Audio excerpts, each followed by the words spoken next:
Sobat Forum, bersama saya Puspita Chandra Dewi, inilah Forum hari ini.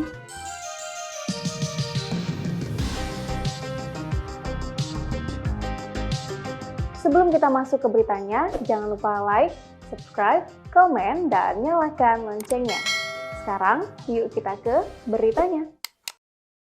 Berita pertama, Komisi Pemilihan Umum (KPU) tidak menampilkan grafik data perolehan suara Pilpres dan Pileg. KPU hanya akan menampilkan bukti otentik atau data dari TPS. Dalam website tersebut hanya memperlihatkan foto formulir model C hasil plano. Komisioner KPU RI Idham Holik pada Selasa 5 Maret 2024 mengungkapkan bahwa pihaknya pada saat ini memang menetapkan kebijakan untuk menampilkan formulir model C hasil plano saja dalam Sirekap.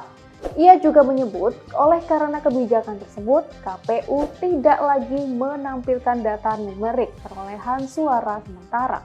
Idham menjelaskan, fungsi utama Sirekap yaitu untuk publikasi foto dan formulir model C hasil plano. Ia juga menilai selama ini publik jarang melihat foto formulir model C hasil. Sedangkan formulir model C hasil plano adalah bukti otentik yang ditulis oleh KPPS di setiap TPS. Penulisan formulir model C hasil disaksikan oleh para saksi dari pasangan calon dan partai politik yang diawasi oleh Panwas. Idham menegaskan pada saat ini KPU hanya akan menampilkan foto formulir model C hasil plano dan kebijakan tersebut dibuat karena saat ini rekapitulasi sudah selesai dilakukan di PPK dan KPU kabupaten atau kota. Berita berikutnya, ex-Gubernur Jawa Tengah Ganjar Pranowo membantah terkait menerima gratifikasi yang mencapai 100 miliar rupiah di lingkungan Bank Pembangunan Daerah BPD Jawa Tengah. Bantahan ini merespons pelaporan yang dilayangkan oleh Indonesia Police Watch atau IPW ke KPK pada Selasa 5 Maret 2024. Sebelumnya, diberitakan bahwa Ketua IPW Sugeng Teguh Santoso melaporkan Ganjar dan ex-direktur utama Bank Jateng berinisial S ke KPK. Keduanya, kata Sugeng, dilaporkan terkait dugaan penerimaan gratifikasi dan atau suap berupa cashback dari perusahaan asuransi. Sugeng mengatakan perbuatan tersebut diduga dilakukan dalam kurun waktu 2014 hingga 2023. Adapun nilai dugaan gratifikasi atau suap itu mencapai lebih dari 100 miliar rupiah, senilai dengan 5,5% cashback yang diberikan perusahaan asuransi.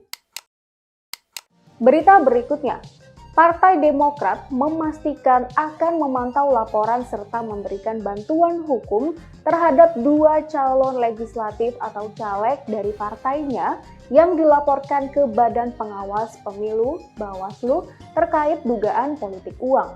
Hal tersebut diungkapkan oleh Deputi Badan Pemenangan Pemilu Bapilu Partai Demokrat Kamhar Lakumani pada Rabu 6 Maret 2024. Kamhar memastikan bahwa pihaknya kini juga tengah fokus melakukan pemantauan terhadap caleg dan dapil yang berpotensi kehilangan kursi akibat adanya tindakan curang. Menurut Kamhar, untuk sementara waktu, pihaknya juga akan memantau perolehan kursi Partai Demokrat. Sebelumnya, 2 caleg DPR dan DPRD DKI Jakarta dari Partai Demokrat dilaporkan ke Bawaslu terkait dugaan politik uang. Laporan itu dikonfirmasi oleh Komisioner Bawaslu, Puadi, yang menyatakan bahwa caleg DPR RI dari Dapil 2 dan caleg DPRD DKI dari Dapil 7 dari Partai Demokrat dilaporkan pada 21 Februari 2024. Ia mengatakan laporan tersebut telah dilimpahkan kepada Bawaslu Kota Jakarta Pusat dan Bawaslu Kota Jakarta Selatan. Peristiwa dugaan politik uang itu, terang Puadi, terjadi di wilayah Johar Baru dan Pesanggerahan.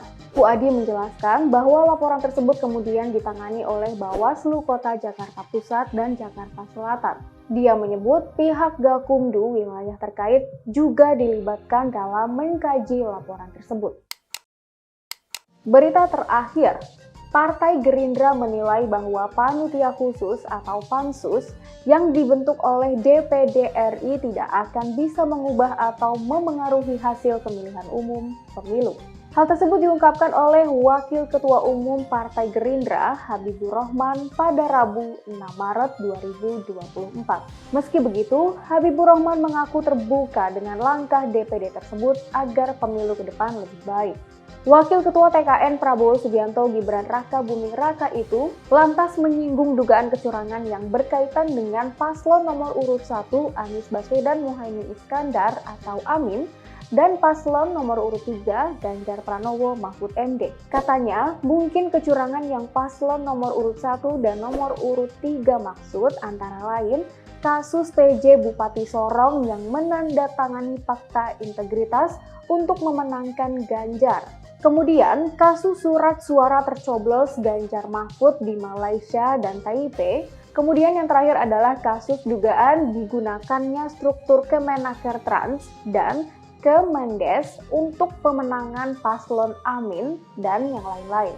Sebelumnya, DPD RI sepakat membentuk Pansus Kecurangan Pemilu 2024. Pembentukan Pansus tersebut disepakati dalam rapat paripurna ke-9 masa sidang 4 tahun sidang 2023-2024 di Gedung Nusantara 5 Kompleks Parlemen Senayan, Jakarta Pusat pada Selasa 5 Maret.